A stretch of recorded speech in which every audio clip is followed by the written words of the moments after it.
Kemarin, Ketua Umum PBB Partai Bulan Bintang, Pak Yusril Iza Mahendra tiba-tiba merapat ke Nasdem.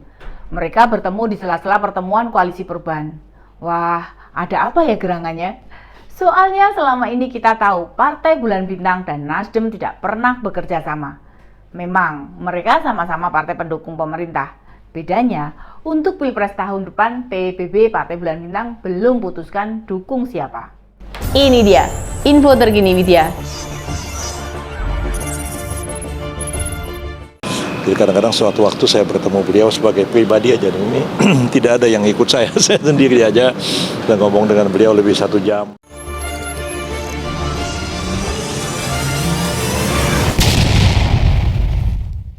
Mungkin beberapa dari kita tidak menganggap Partai Bulan Bintang tidak mengkalkulasi kekuatan, bisa jadi menganggap remeh. Itu juga sah-sah saja sih. Namun Pak Yusril adalah salah satu ahli hukum terbaik di negara ini, sehingga tetap harus diperhitungkan. Bahkan waktu menggelar Rakornas awal tahun ini, Presiden menyempatkan untuk hadir. Bukan sekedar hadir loh, Presiden turut mengendorse nama Pak Yusril untuk diusung sebagai Capres dan Cawapres di tahun depan. Lalu apa sebenarnya agenda Pak Yusril ke Nasdem Tower?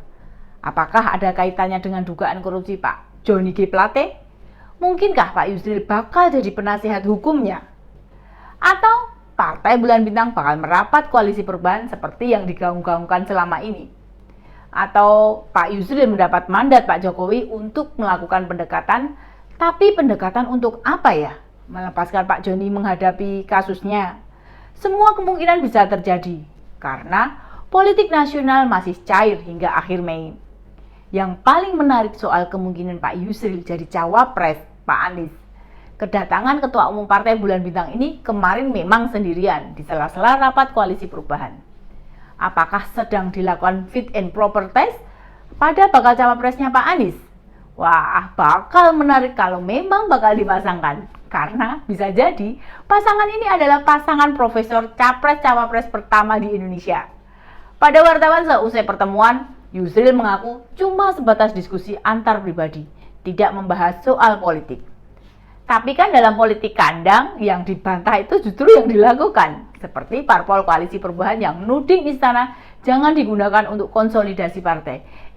Ternyata oposisi ya pernah merapat ke istana. Rupanya ayahanda Pak Yusril dan Pak Paloh bersahabat. Anaknya otomatis juga dekat. Wah, kita baru tahu ya kalau mereka ternyata saling kenal.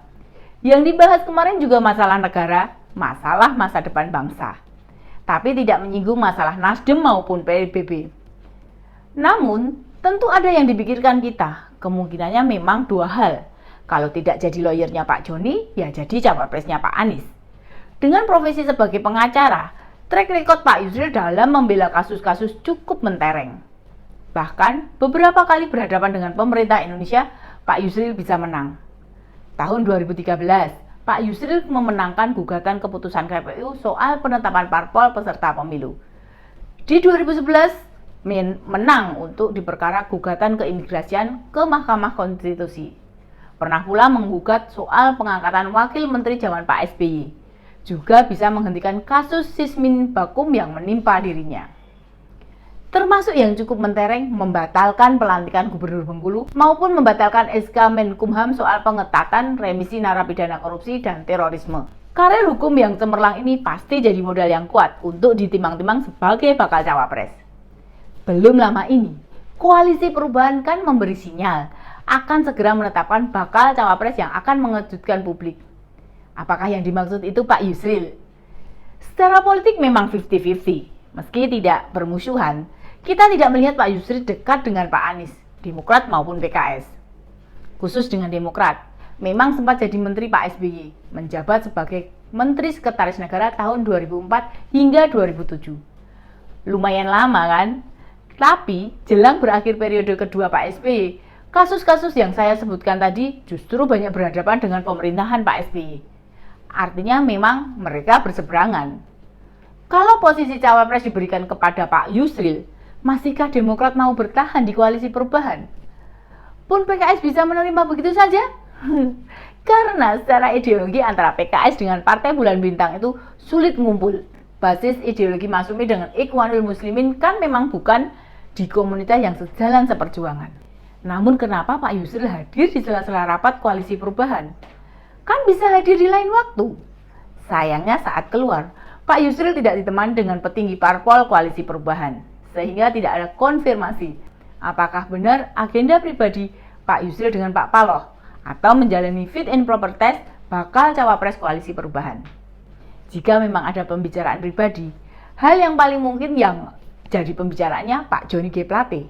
Kita tahu kasus yang dihadapi Sekjen Nasdem ini adalah masalah berat dan besar. Bahkan banyak pihak menduga duit sebanyak itu tidak akan berada di satu pihak, bisa merembet kemana-mana.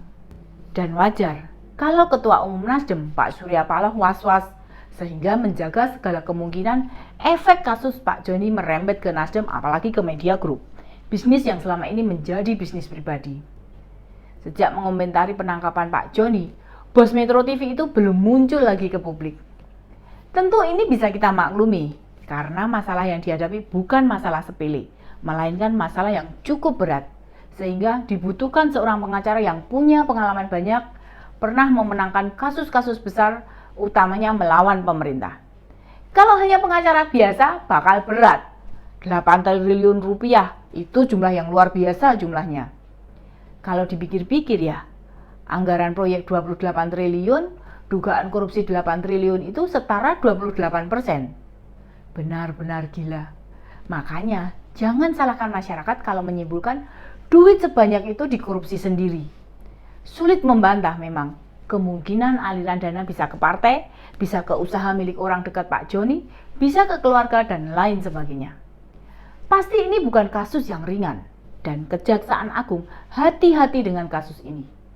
Pak Mahfud kan sudah menyampaikan, pihak kejaksaan sangat teliti agar kasus ini tidak dipolitisasi, apalagi menjelang pemilu. Diakui atau tidak, mencuatnya dugaan korupsi BTS membuat soliditas koalisi perubahan jadi ambyar. Orkestrasi yang dibuat tidak lagi mengikuti nada dan irama yang disuarakan. Salah satu yang terlihat kalau koalisi perubahan tidak solid, Pak Sohibul Iman yang menyatakan kalau Pak Sandiaga tidak masuk kandidat cawapres.